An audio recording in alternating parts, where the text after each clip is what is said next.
Well, dear students, it is the third video for week 11 and we are learning description of the process.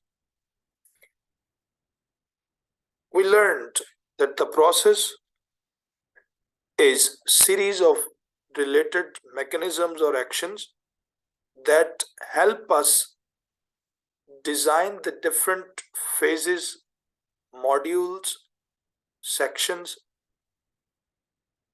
fine, and we came to know about or we uh, learned about three examples: a wood table, side by side. We talked about the recipe writing, and the third thing we learned computer science software development in over generalized form. Dear students, if you recall, in the video 1, I told you that process is also from human operator, that in which we do not design anything. We don't need to talk about the material and equipments and all that. Rather, we have to drive something. We have to operate something. For example, most of the people who can afford, they have their own conveyance, and in Pakistan or India or Bangladesh, people prefer cars since due to the oil or the fuel shortage or fuel prices soaring, people prefer that they have their mini cars and all that. Suppose you are a beginner, you have not learned how to drive the car. Clear? So this is the process how to drive a car. Clear? Initially, everything is that your instructor tells you about the very machine, mean the very vehicle, car, and lightly explains that this is a car, whether it is manual or it is uh, the automatic car, and he explains about what are the how to open the doors and how to sit. Clear? And what things are necessary before you finally uh, put ignition. Fine. So they are the guidelines which are there. But what the process is, we have to be mentally prepared. Number one, common instruction that you should first, before you enter and unlock the door, look down at your vehicle, especially the wheels, to find out are they in perfect position or are there any problem with them. Secondly, you can look around that are there anything that can hinder your car, that can burst the tire, or even are there any animal laying down like pets like cats and dogs. Even in some houses the naughty childrens do uh, lay down before or under the tires and happen different kind of horrible incidents. They are the initial instructions. Fine. Now this is the process how we can do it, and this process is being described from the human operator. Okay, so the first thing is ignition. We open the door and then turn on the ignition key all the way clockwise and release when you hear engine fire up. Clear? It is the key, and you have to put the key into the ignition and then rotate clockwise. This is the technique.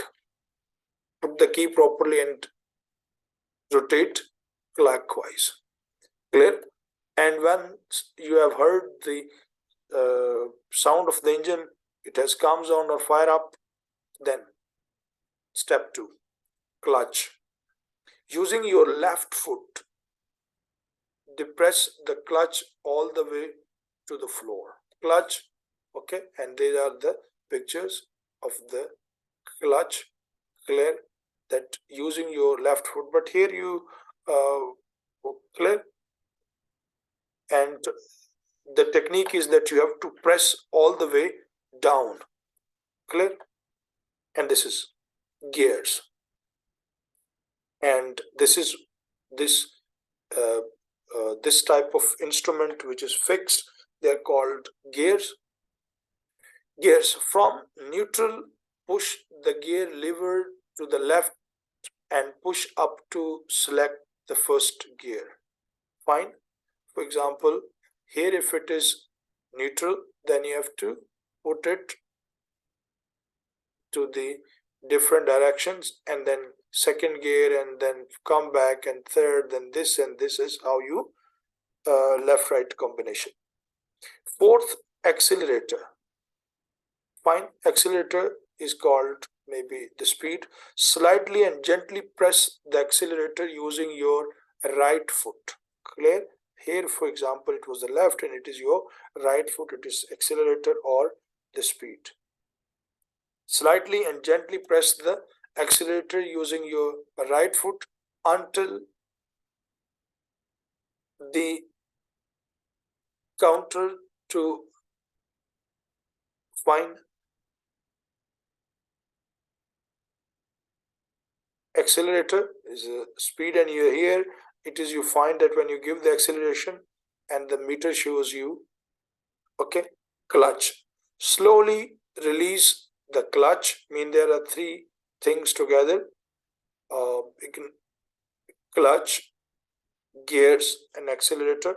Slowly raise the clutch and stop when you feel the car vibrates and the engine tone change. This is the bite point. Handbrakes. Clear? Mean at your left hand, slightly pull up the handbrake, press the button fixed inside the handbrake, and lower down until it stops. Move off gently and slightly,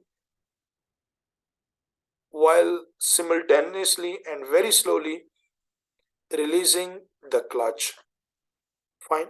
The students, these guidelines, these informative brochures, these instruction brochures or manuals are designed, and this is what I told you in the beginning, that technical writers have to write or generate a variety of processes and procedures and mechanisms.